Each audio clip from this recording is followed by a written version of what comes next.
Bonjour à tous et bienvenue sur le podcast Objectif Performance, le podcast pour construire son haut niveau. Je vais interviewer des kinés du sport, prépa physique, coach ou autres qui amènent et accompagnent leurs athlètes au plus haut. Aujourd'hui, je discute avec Jean-Benoît Morin. Après avoir débuté son parcours STAPS en Franche-Comté, JB a ensuite passé son PhD en motricité humaine à l'Université de Saint-Étienne. Il est maintenant professeur enseignant en STAPS, éditeur associé notamment au Journal of Sport Science et il intervient dans différentes fédérations en France et à l'étranger. Il est aussi très investi sur le projet Fulgur et encadre plusieurs doctorants. Dans cet épisode, on parle donc du profil force-vitesse, de l'utilisation des réseaux sociaux et d'organisation-optimisation de son temps de travail. Je compte sur vous pour mettre 5 étoiles à cet épisode sur nos minutes et sur Apple Podcast. De la même manière, je vous encourage à partager cet épisode avec vos collègues pour le débriefer entre vous. Bonne écoute à tous. Bonjour JB. Salut, bonsoir. Merci à toi d'avoir accepté cette demande pour l'interview. Merci de m'inviter. C'est un plaisir. Est-ce que tu peux revenir un peu sur ton parcours et voilà ce que tu as fait au début entre STAPS et le BE en athlétisme et puis par la suite? Oui, j'ai été formé en STAPS donc à l'issue du baccalauréat à Besançon, en Franche-Comté, à l'UFR STAPS. Donc j'ai fait une licence entraînement sportif, puis la maîtrise, donc la première année du master. J'étais encadré notamment par Frédéric Grapp. Alors c'était 2 diplômes en entraînement sportif. Ensuite j'ai poursuivi en DEA, c'est l'équivalent du master 2 actuel à Saint-Étienne. Et j'ai ensuite fait une thèse de doctorat à Saint-Étienne. Alors pourquoi j'ai changé d'université? C'est simplement parce que à Besançon à l'époque il n'y avait pas de DEA possible, et puis parce que j'ai suivi le professeur de biomécanique à l'époque là-bas qui s'appelait Alain Belly pour faire ma thèse sous sa direction. Et le BE d'athlé, alors j'ai commencé, en fait j'ai arrêté le foot et j'ai commencé l'athlé quand j'ai commencé la fac après le bac. D'accord. Et du coup je me suis formé en parallèle pour devenir entraîneur, et donc j'ai passé mon BE, je pense, en 98. Donc j'étais en licence 2, donc vraiment en parallèle des études. Et c'est là que j'ai commencé un peu aussi à étudier la performance, quoi. Après, j'ai été recruté à Saint-Étienne comme maître de conférence. Je suis resté 10 ans. Ensuite, j'ai fait un passage à Nice, à l'université Côte d'Azur, pour une promotion comme professeur, qui à l'époque n'était pas envisageable à Saint-Étienne, sinon je serais resté. Et du coup, je suis retourné à Saint-Étienne cette année sur une mutation comme professeur à l'université et au LIBM. D'accord, super. Et à l'époque, alors quand tu attaques STAPS et quand tu passes ton BE d'athlé, l'objectif c'est d'entraîner en sprint ou en foot, ou tu voulais vraiment aller jusqu'au doctorat et travailler sur les sciences et le sport? Ouais, alors au moment où je passe mon BE, c'est pas encore clair dans ma tête. Enfin, c'est clair dans ma tête que je veux pas faire professeur de PS. En fait, j'ai eu la chance la même année de faire 2 stages, un avec une classe en 4e dans un collège et un dans un labo d'évaluation fonctionnelle du sportif. Donc là, mon choix il a été clair. Par contre, j'étais pas forcément orienté vers le doctorat. J'avais passé le BE plutôt pour devenir préparateur physique. Pas forcément entraîneur d'athlètes, mais préparateur physique, en orientation athlétique, football, basket, etc. C'est un peu ça l'idée avant de me lancer dans la recherche. D'accord, super. Et alors justement dans tes rôles, on va dire, de professeur, d'enseignant à des étudiants en master, en licence STAPS à Saint-Étienne, et aussi pour transfert, qu'est-ce qui t'intéresse là-dedans dans cette transmission, on va dire, de ce que tu as appris, et qu'est-ce qui te plaît là-dedans? Bon, j'aime bien le contact, j'aime bien la relation pédagogique, la relation d'enseignement. Je crois que quand j'étais tout jeune, j'ai toujours financé mes études en filant des cours particuliers, etc. Donc, j'aime enseigner. Par contre, mon objectif final dans tout ça, c'est d'essayer de changer les pratiques. C'est-à-dire d'essayer de faire en sorte que les gens qui encadrent, qui entraînent, qui traitent, puissent mettre en place des analyses, voir la performance un peu différemment. Alors, je veux pas dire mieux parce que c'est péremptoire, mais faire en sorte que en fait les pratiques s'améliorent. Voilà, voilà le processus général que je vise, c'est ça. Et c'est pour ça que ça passe par plein de types d'enseignements auprès de plein de publics. Parfois, j'ai des collègues qui me disent mais pourquoi tu fais ce cours à 8 mecs à Madrid? Et l'idée c'est que s'il y a 8 mecs de plus qui dans leur entraînement pourront se poser plus de questions et changer leur pratique, c'est gagné. Ouais.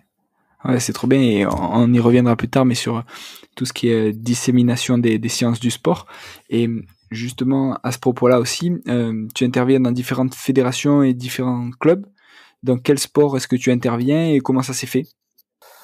Ben, dans quel sport? Je vais dire dans tout, à peu près tous les sports où il y a une analyse biomécanique qui est possible et où il y a de la production d'efforts intenses. Donc ça peut aller vraiment, je sais pas, du cyclisme au basketball, au baseball, etc. Et comment ça s'est fait? Ben ça s'est fait très progressivement. Au départ, c'était moi qui avec nos travaux avait l'impression que des résultats pouvaient être intéressants. Donc je suis allé un peu taper aux portes de fédérations, de clubs, etc. Pas avec un franc succès. Je t'avoue que, Mhm. notamment en France, c'était pas. Mhm. J'ai eu même parfois des accueils froids, pour être très clair, et ça m'a marqué à l'époque. Du genre, bon, on sait faire, merci, venez pas nous embêter, clairement. Et puis, en fait, après, il y a un phénomène inverse qui s'est mis en place, qui est le phénomène de certains te contactent, et puis ils en parlent à d'autres, et puis et ça s'est fait principalement par l'étranger. C'est-à-dire ça, c'est un fait. Hein, je vais pas J'invente pas ça. Et donc, je collabore énormément, par exemple, avec le sport américain, avec la NCA, avec le sport universitaire, là où ben, les gens structurent la haute performance à l'université et se posent des questions. Et donc, les staffs rentrent en contact avec moi par ce biais-là. Et voilà, aujourd'hui, ça touche un peu tous les sports, on va dire. Et est-ce que tu as justement des fédés ou des clubs que tu avais contactés toi au tout début et qui, en voyant, on va dire, quelques années après tes compétences et ton background là-dessus, sont revenus vers toi en disant ah ouais mais au fait on avait oublié ou quoi des trucs comme ça? Oui, bien sûr, bien sûr. Après ça, je le garde pour moi, mais oui, clairement, il y a eu des. Bah, en fait, honnêtement, j'ai évolué par rapport à ça, peut-être avec l'expérience, mais au départ, ça me rendait fou. De se dire, putain, mais personne répond à mon mail, j'envoie ma thèse, j'envoie des résultats qui peuvent être intéressants. Ouais. Et je pense que c'est ce qu'on verra à la fin de l'entretien. Peut-être que je m'y prenais mal. Et peut-être que le contenu étant le même, c'est le canal d'approche qui était peut-être pas le bon, parce que la communication, c'est la relation entre deux personnes. Hein. C'est pas seulement celui qui envoie le message, c'est aussi celui qui le reçoit. Et aujourd'hui, oui, c'est rigolo parfois oui, ça fait longtemps qu'on connaît vos travaux, tu vois, mais honnêtement, je l'ai toujours pris après avec du recul. J'ai un peu compris le contexte qui faisait que parfois les gens répondaient pas ou parfois les gens passaient un peu à côté du message. Ouais, ouais, L'essentiel, ça c'est va. qu'in fine, les choses se fassent, quoi. Ouais, et que ça avance. Parfait. Est-ce que, du coup, est-ce que tu peux nous expliquer un peu ce qu'est le profil force-vitesse et dans quel domaine ça peut s'appliquer?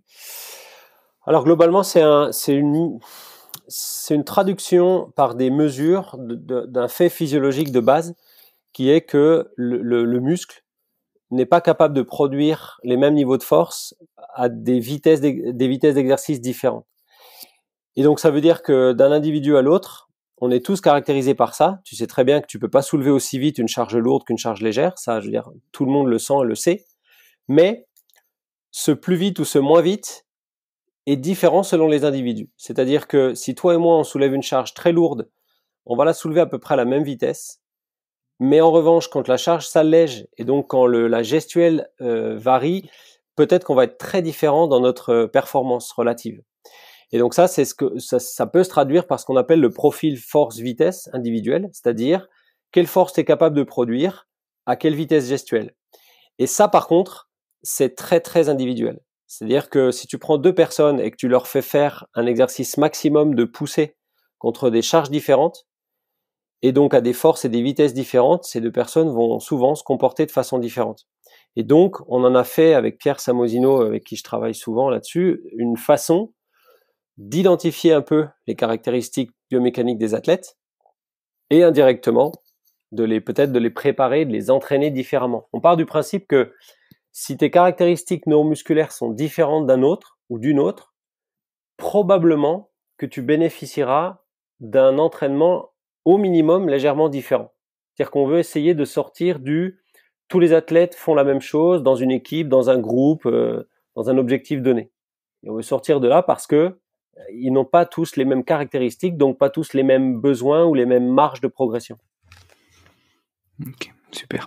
Et justement, donc on en parlait sur l'épisode 7 avec Pierre Samosino. Et ce profil force-vitesse, il est dépendant d'un mouvement. Tu vois, ça peut être donc une accélération, on va dire, en course à pied. Ça peut être un arraché en haltérophilie ou des choses comme ça. Et est-ce que si, on va dire, tu es plus orienté vitesse dans ton profil sur un arraché, ça va se retrouver sur quasiment tous les mouvements ou c'est vraiment dépendant d'un mouvement? Alors, on s'est aperçu ça, c'est pareil, c'est vraiment des questions très fréquentes et ça peut se comprendre. Et on s'est aperçu qu'en fait, plus le niveau de spécialisation augmente et donc plus le niveau de performance augmente, plus l'indépendance des mouvements s'observe. C'est-à-dire que chez des gens qui n'ont pas un niveau sportif spécialisé quelque part, pour faire simple, quelqu'un qui a des segments rapides dans un exercice aura des segments rapides dans l'autre, mais vice-versa. Mais en revanche, quand le niveau s'élève et que la spécialisation s'élève, là, on observe des différences. C'est pour ça que et notamment des corrélations qui sont pas extrêmement élevées. Et c'est pour ça qu'on recommande d'avoir une forme de spécificité dans l'évaluation. Ouais, et du coup, dans l'entraînement aussi. Du coup, ce que tu évalues et avec le profil que tu détermines, tu dois l'entraîner d'une certaine manière et...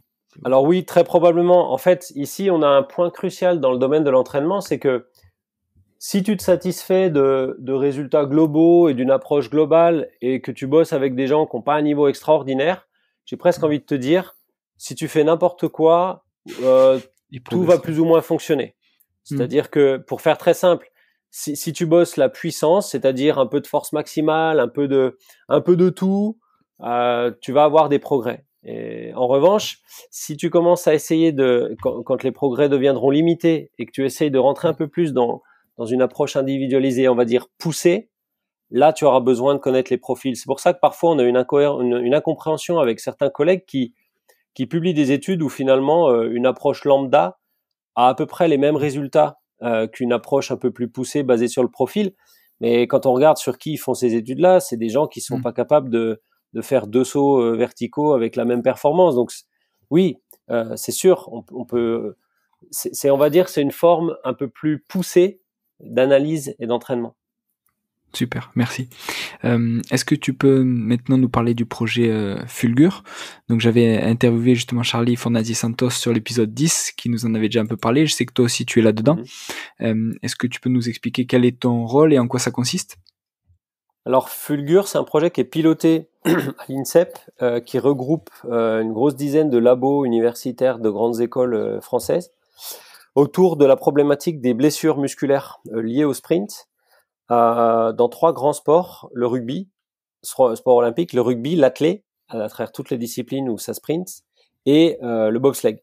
Et donc l'idée, c'était de réunir un peu tous les chercheurs qui travaillaient là-dessus, et c'est un gros travail qu'a fait Gaël Guilhem de fédérer un peu tous les chercheurs qui bossent sur les lésions, notamment aux ischio-jambiers en lien avec le sprint, pour candidater à un appel d'offres national de financement de la très haute performance en vue des Jeux de 24. Et donc, pour faire simple, dans Fulgur, on essaye de comprendre le lien entre la biomécanique de l'effort, la biomécanique musculaire et le risque des blessures. Et on essayera sur cette base-là, de mieux orienter les contenus d'entraînement pour la perf.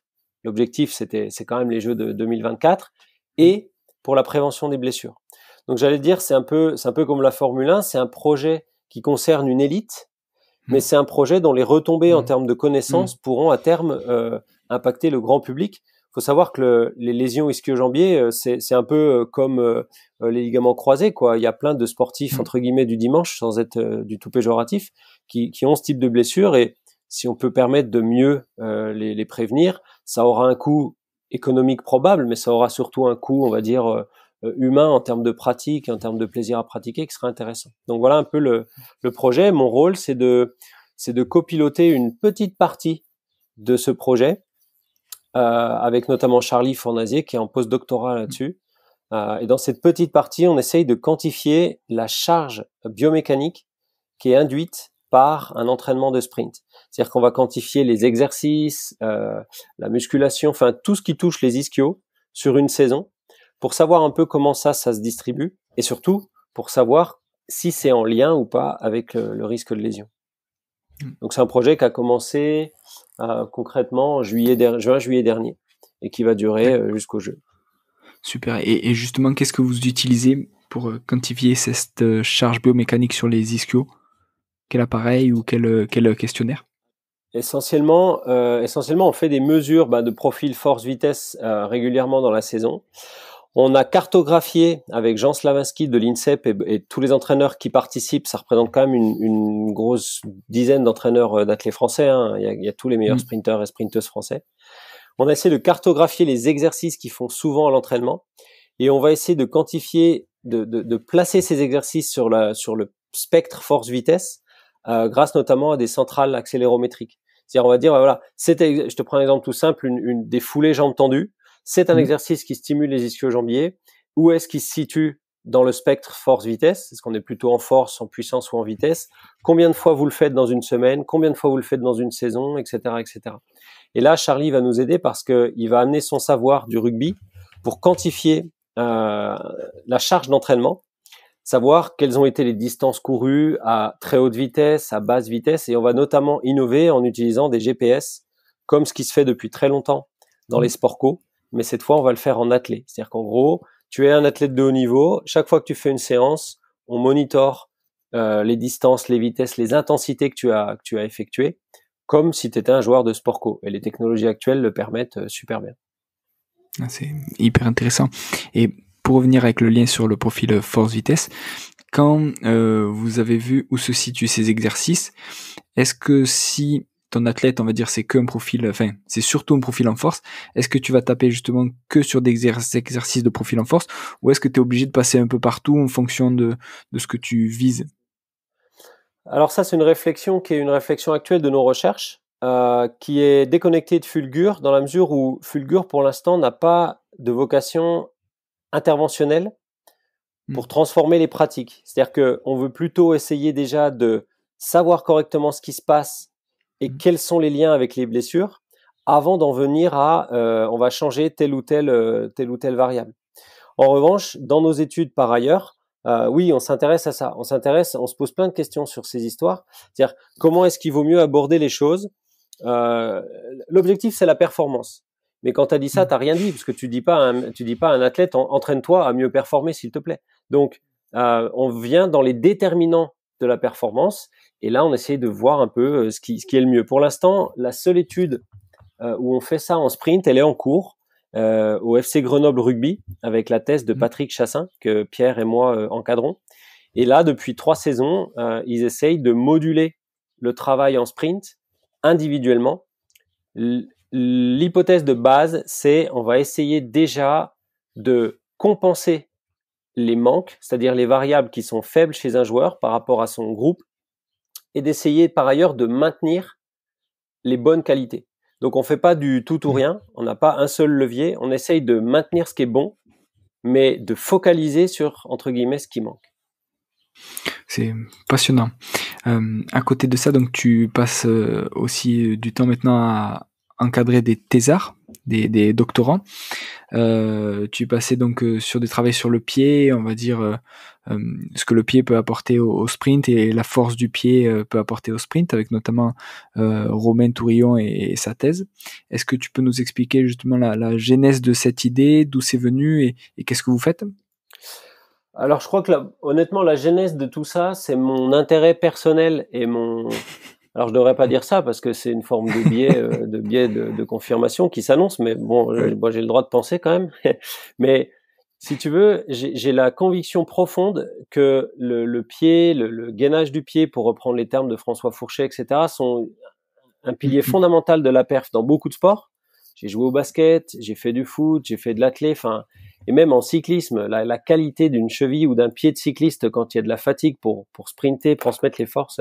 Donc c'est une conviction personnelle et ça vient télescoper des travaux émergents de François Fourchet par exemple, qui nécessitent d'encadrer ça. Et ça vient aussi télescoper un grand manque dans la littérature, c'est que finalement quand quelqu'un se déplace, toutes les forces qu'il produit sont transmises au niveau du sol par ses pieds.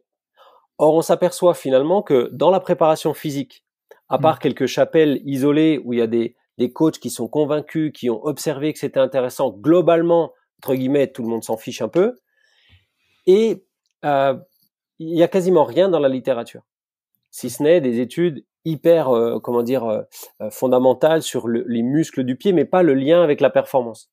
Donc en fait, avec Romain Tourillon, qui a été formé, qui est kiné et qui a été formé en STAPS à Nantes, on va s'intéresser à est-ce que la force du pied, c'est effectivement un des maillons de la chaîne de la performance, oui ou non, dans les changements de direction, les sprints, les sauts, parce que si la réponse c'est non, on n'a déjà plus la même réflexion.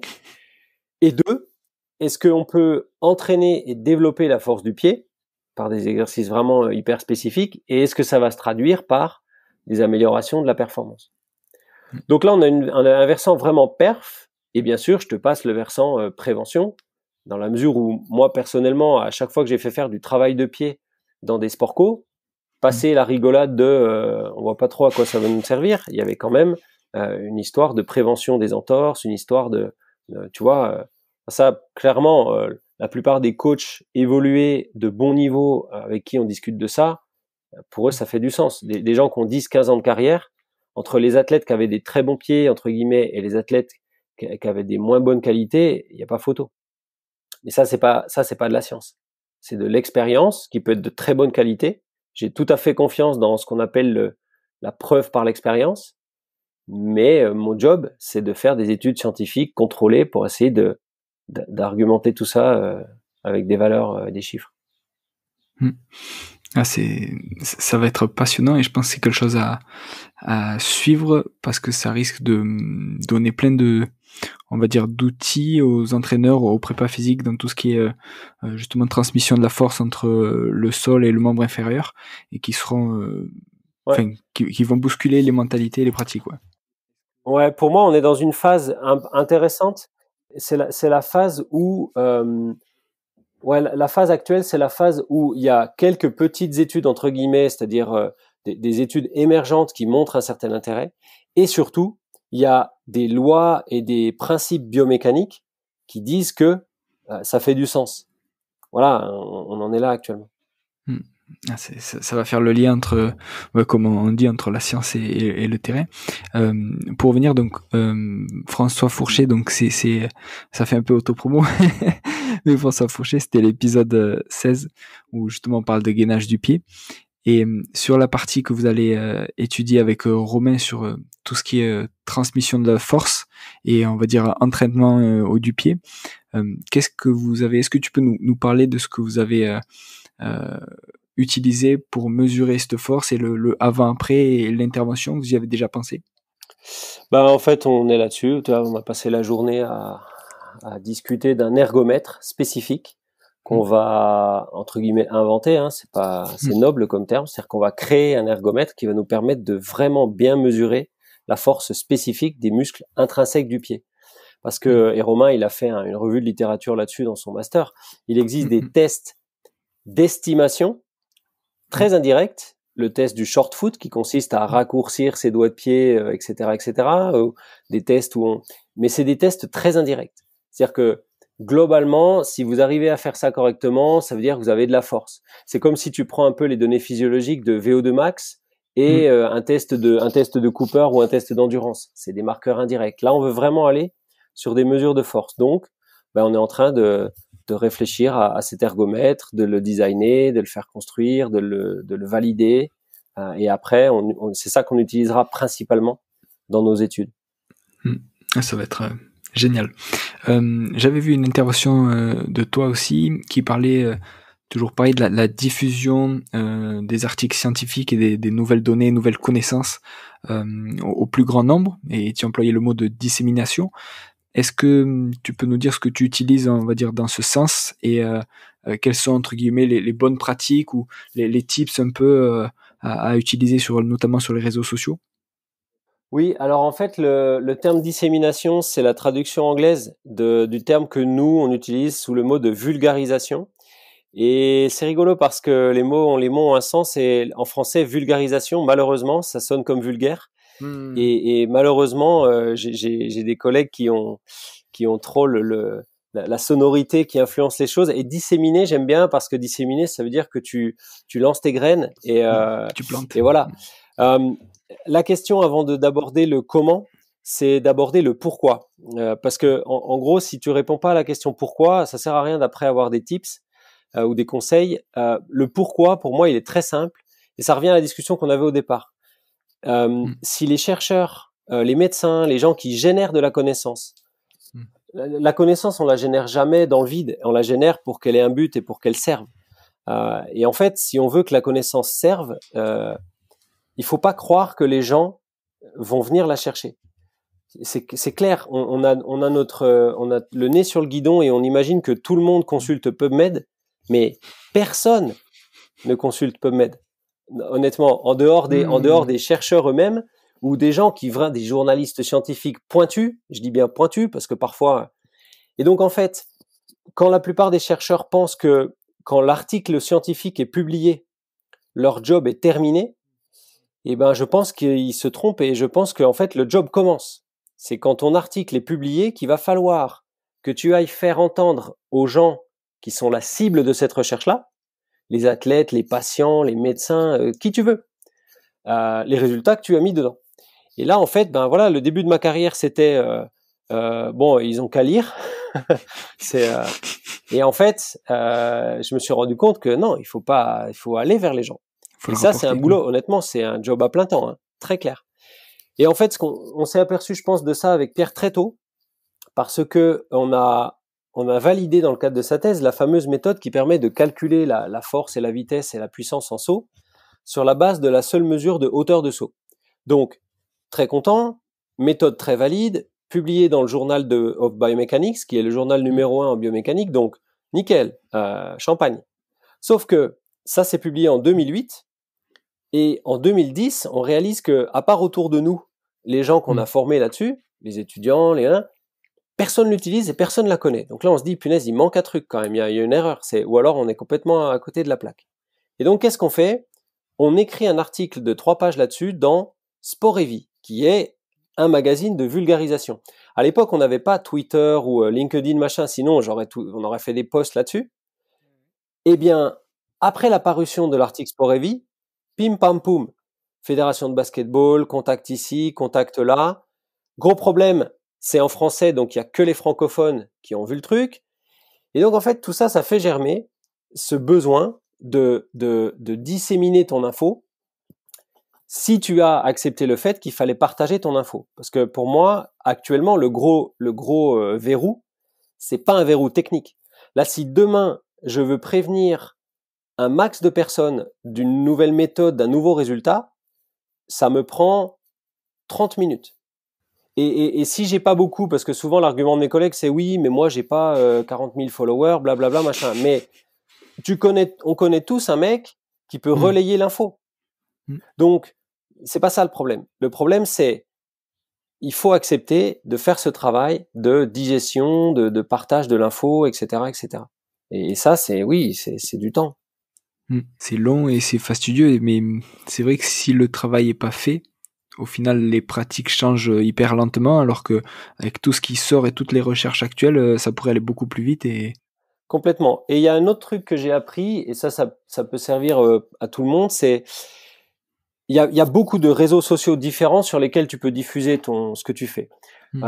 Essentiellement, moi, j'utilise, donc là, si on passe plutôt au comment, j'utilise Twitter, LinkedIn, Facebook, Instagram, et mon blog, enfin mon site internet personnel et ma chaîne YouTube.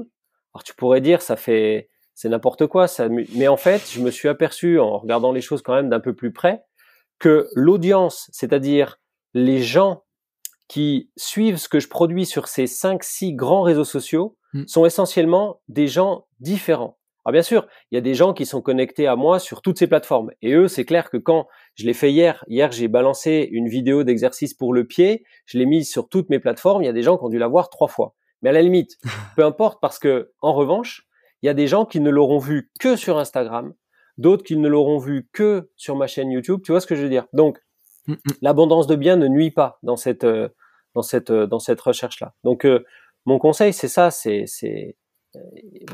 trouvez vos médiums, prenez le temps et petit à petit, c'est-à-dire que c'est toujours pareil, hein, les gens ils sont pas venus très nombreux du jour au lendemain, hein. C'est petit à petit que tout ça se passe. Donc faut accepter d'imaginer que ça va prendre 2-3 ans à mettre en place. Par contre derrière c'est des choses qui ont de l'inertie, c'est-à-dire qu'une fois que c'est mis en place, c'est boule de neige un peu. Super. Et alors, en voyant un peu tout ce que tu fais et les multiples casquettes entre la recherche, l'enseignement, ce qu'on disait aussi, disséminer les sciences, etc. Est-ce que tu peux nous expliquer comment tu organises une journée type et peut-être même une semaine type, comment tu jongles entre tout ça? Alors, j'ai pas vraiment de semaine type parce que en termes d'emploi du temps, je crois que il y a pas une semaine qui est calée comme Mmh. l'autre, donc je fais un peu de tout le temps. En revanche, j'essaye de protéger des plages de travail longues pour bosser longtemps sur la même chose. Moi, j'arrive pas à faire 10 minutes ça, puis 15 minutes Mmh. ça, puis 30 minutes ça. Donc en fait, alors ça c'est très personnel, hein, parce que d'autres personnes Mmh. fonctionnent complètement différemment. Moi, j'ai besoin de plages de travail. Si je dois écrire un rapport ou un chapitre de livre ou quelque chose, je vais attendre peut-être 10 jours, mais dans Mmh. mon agenda, dans 10 jours, il y a une journée bloquée. Je mettrai rien d'autre. Et si j'ai des rendez-vous, je les prendrai à un Mmh. autre moment. Et donc, j'arrive des jours à l'avance à bloquer des journées ou des demi-journées qui vont être uniquement focalisées sur un truc. Ça, je pense, c'est important. J'ai du mal à concevoir qu'on peut être efficace et pertinent en papillonnant. Et pareil, et Mmh. quand je fais ça, mon téléphone, je le vois pas. Et mes notifications de mail est fermée. Toi, cet après-midi, j'ai un étudiant qui m'a dit oui, mais on s'est pas vu parce que je t'ai envoyé un message, mais tu l'as pas vu. Ouais, mais j'étais en train d'écrire un truc et j'avais pas mon téléphone. Donc la semaine type, elle est organisée comme ça. J'essaye de, j'essaye de garder les lectures et les mails pour le matin. Je Mmh. pense que c'est catastrophique de faire ces mails après 17 heures. Mmh. Il y a des boîtes aux États-Unis qui disent il y a pas de meeting Mmh. important après 17 heures. Pour deux raisons. La première, c'est que parfois on n'a pas forcément le cerveau très dynamique. Et surtout la Mmh. seconde, c'est que quand tu as un mail qui va être un mail qui va t'énerver, je sais pas, tu reçois une réponse négative, tu reçois un truc important. Si tu le lis entre 5 heures et 10 heures du soir, je peux pas te dire combien de nuits avec un sommeil pourri j'ai eu à cause de mails que j'ai lus à 22 heures. Et j'aurais jamais dû les lire à 22 heures. J'aurais dû les lire le lendemain matin. Donc ça, je pense faut œuvrer à protéger son sommeil. Pour moi, c'est la clé. Ça. Après, j'ai la chance d'être passionné par mon job, donc je me lève sans problème pour le faire. Et la journée type, elle commence généralement tôt. Euh, et j'essaye dans la journée type d'avoir ça, d'avoir les choses importantes avant 10 heures du matin, clairement. Ça c'est. Mais quand je dis avant 10 heures, ça peut être très tôt. C'est-à-dire quand ton corps se réveille de lui-même à 5 heures ou 5h30, il faut suivre ce rythme-là. Il faut vraiment écouter son corps niveau sommeil. Et j'essaye d'avoir au moins une demi-heure d'exercice physique sans téléphone, enfin voilà, un truc où pendant une demi-heure minimum, ça peut être plus si j'ai le temps, mais c'est voilà, musculation, footing, peu importe. Ça c'est pour moi, ça c'est la clé. Je quitte même parfois à faire des choses en marchant ou des choses debout dehors ou enfin, faut oxygéner un peu tout ça. Voilà un peu le truc. Je pense ouais, la règle numéro un, c'est protéger le sommeil. Ça c'est pour moi tout part de là. C'est hyper intéressant. Et est-ce que tu utilises par exemple, moi j'utilise un truc qui bloque mon téléphone à 21h. Tu vois, il faut que je fasse l'action de le débloquer si tu veux après 21h pour accéder à WhatsApp ou des trucs comme ça. Mais Mmh. je sais qu'à 21h, normalement, je suis plus joignable sauf urgence, quoi. Alors ça, ben enfin, je pense avoir assez d'autorégulation pour me. Mmh. Il y a des soirs, par exemple, je sais pas, si je regarde un match de foot qui est chiant, Mmh. je peux aller sur mon téléphone. Enfin voilà. Mmh. Mais et puis il y a des soirs, je le jette à 20h30 et je sais plus où il est jusqu'au lendemain Mmh. matin. Donc il y a cette forme de régulation. Mmh. Ça, c'est pareil. Je pense qu'il faut être lucide avec soi-même. C'est très dur de mettre en avant ses propres comportements pour les changer, mais il faut être lucide avec soi-même. C'est-à-dire que oui, si ça passe par un auto-blocage. Pourquoi pas, ouais. De toute façon, comme je dis souvent, les mails importants, le lendemain matin, ils seront toujours au même endroit, hein. Et ça changera rien d'y avoir répondu comme un héros à 23h15 si Mmh. derrière tu dors pas, quoi. Voilà, il y a pas de médaille, hein, derrière. Non, mais c'est important, hein. Mmh. C'est important. Il y a un truc important aussi, alors ça je sais pas si c'est un conseil à donner ou pas, mais j'essaye de pas multiplier les moyens d'interaction avec les gens. Ça veut dire que très, très, très, très souvent, je réponds pas à Messenger, je réponds pas sur Instagram, je réponds pas sur Twitter. J'essaye de centraliser la communication avec les gens sur mon mail. Donc, et là, en revanche, je réponds à tous les mails. Parce que si tu commences à multiplier tu sais, c'est comme dans ta maison, hein. C'est comme si tu t'es dans un lotissement et tu permets à tes voisins de venir te parler partout. Là, t'es mort. Donc voilà, je centralise un peu et parfois, il y a des gens, en fait, je me dis, il y a un truc tout simple. Mon email professionnel, il est public. Il est sur l'annuaire de mon université. Donc ça veut dire que si la personne qui m'envoie un truc par Messenger et à qui je réponds pas se creuse un peu, elle va finir par m'envoyer un mail et là on discutera. Ah, c'est intéressant d'avoir on va dire un canal principal de communication pour tout ce qui est pro. Et vu comme tu disais que tu le vois et que tu le traites le matin, tu sais quoi qu'il arrive, tu le verras si ça arrive sur ce canal, quoi. Bien sûr. Alors, certes, pour mes étudiants de thèse, pour mes proches collègues, là je te parle du pro-pro, bien sûr, la famille et tout, on communique par tous les moyens, mais pour vraiment ce qui est pro, je réponds vraiment à très très peu de personnes par ce biais-là. Après, je te le cache pas, si c'est un coach de NBA qui veut m'inviter à passer une semaine avec eux, je lui répondrai sur Instagram à un moment donné. Non, mais tu vois ce que je veux dire, ouais, je vais pas le laisser chercher mon email, on est d'accord. Tu me dis non, je réponds que par mail, je suis pas joignable, ciao. Non, c'est top. Non, mais voilà, c'est parce que tu contrôles pas ça. Tu contrôles pas qui peut t'écrire et sur quel sujet. Ouais. Donc, faut pas en devenir esclave. Ah, c'est très bien dit. Et ça fait penser à ce que tu disais sur l'activité du matin par rapport à l'après-midi et même après 17h.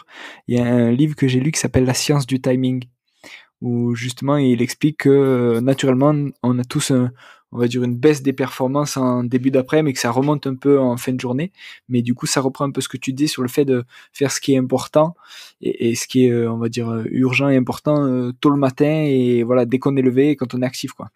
Je crois que le secret, c'est de savoir planifier. C'est-à-dire, ce truc-là, quand est-ce que je vais le faire? Je le mets dans l'agenda et si c'est dans 3 semaines, ce jour-là, en revanche, j'ai pas bougé et je pense qu'il y a un dernier entre guillemets secret, mais c'est pas un secret, c'est d'être capable de penser souvent à des choses que je ferai plus tard. Je te donne un exemple, j'ai une conférence à préparer, j'ai noté dans mon agenda que je vais la préparer le mardi 15.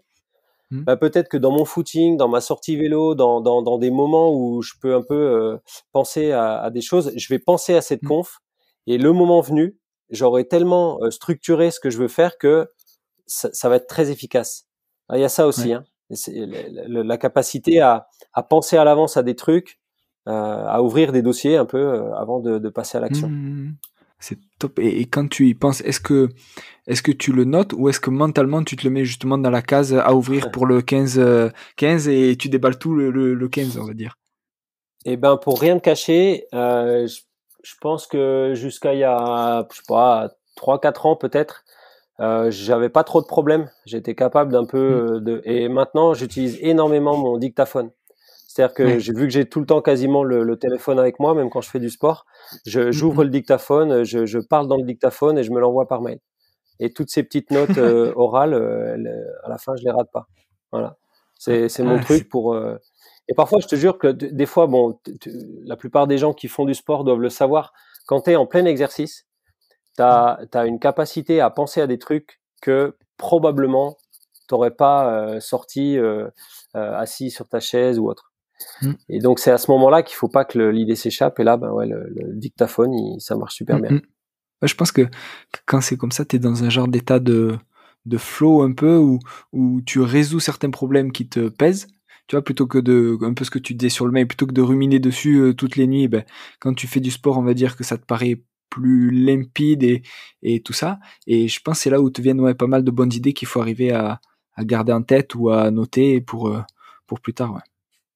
Ouais, je suis convaincu de ça. Alors bien sûr, tu vas me dire en tant que scientifique, j'ai pas la preuve, j'ai pas le groupe contrôle. Je sais pas si j'aurais eu les mêmes entre guillemets idées ou astuces ou machin si j'avais pas fait de sport à ce moment-là. Hein, ça, j'en sais rien.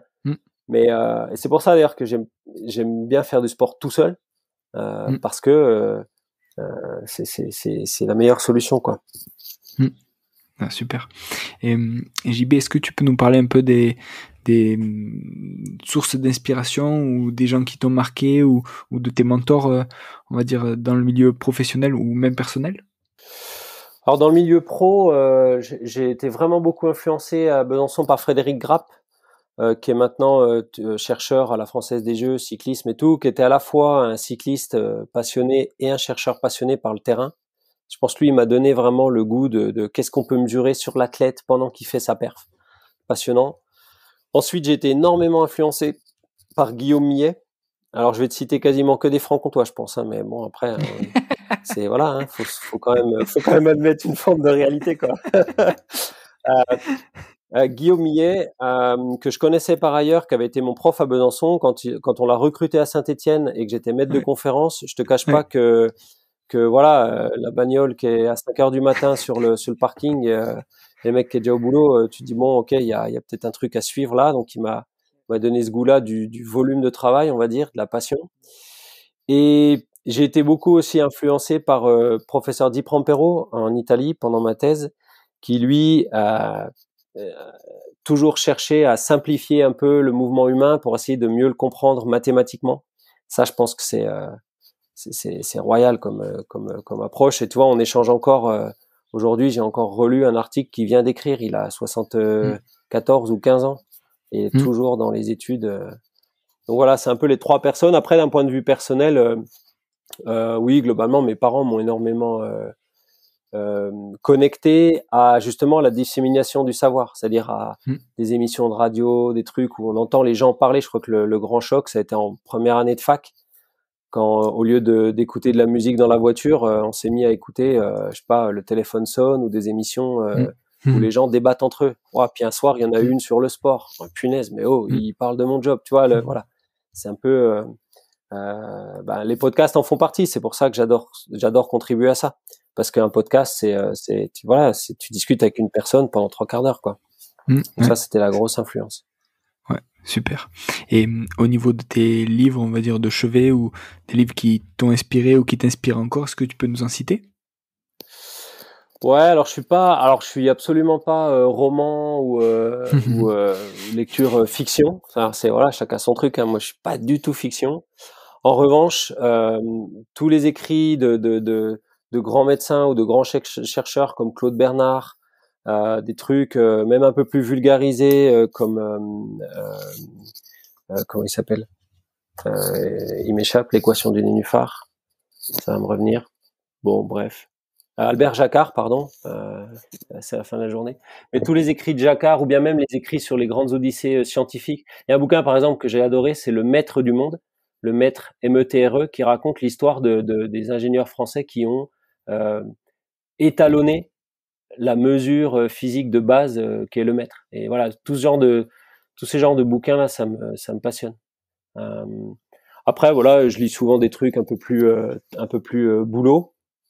Euh, donc, je suis pas trop textbook, c'est-à-dire que les livres vraiment sciences, je les lis quand j'en ai besoin pour des études, mais si je dois me relaxer, je vais plutôt lire des trucs un peu moins connectés au travail, quoi. Mm.